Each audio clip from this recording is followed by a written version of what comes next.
মোদি গেছিল আমেরিকাতে, তার প্রজেক্ট করেছে, প্রজেক্ট করার পরে এখন বলছি ট্রাম্প বললো আমরা পুরো দায়িত্বটা মোদির হাতে দিয়ে দিল, মোদি এখন যা করে বাংলাদেশ উনি সম্পূর্ণ ভালো জানে তো উনি করাচ্ছেন।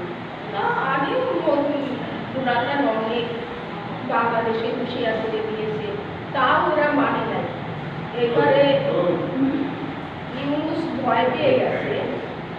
এখন তোমার আমেরিকাতে যে তেল মাখাচ্ছে ব্যবসা করবে এদের সাথে, তাই ভারত চায়, ভারত একটা শান্তি দেশ, যুদ্ধ চায় না। কিন্তু ওরা একটা কথা যে হিন্দুদের উপরে এত অত্যাচার করে, 1971 সালে এত হিন্দু চলে এসেছিল, তখন কেউ একটা বাধা দেয় যে না তোমরা তো এখানকার তোমাদের অধিকার আছে থাকার, তোমরা কেন থাকবে না। ওখানকার স্থানীয় মুসলিমগুলো পুরো হিন্দুদের বাই করে দিল, বাই করে দিয়ে পুরো বাড়ি ঘর দখল করে দিল। এই যে দখল করে ধরেছে এখনো সব দখল করে দিচ্ছে, কিন্তু হিন্দুদের থাকার ওখানে কোনো অধিকারই নেই।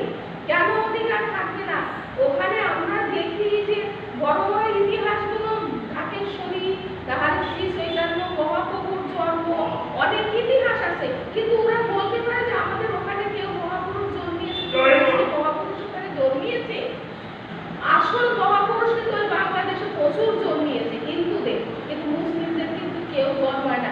সেই হিন্দুদের তাড়িয়ে দিয়ে এখন ওরা দাবি করছে যে দেশ আমাদের, দেশ আমাদের।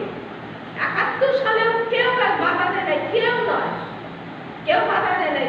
এত হিন্দু কই, মুসলিমরা তো আসে নাই, এত হিন্দু কেন আসা হলো হিন্দুস্তানে, কেন এলো? সেদেরকে তো কই নিল না, কেন আসলো? এত হিন্দুদের উপর অত্যাচার কেন?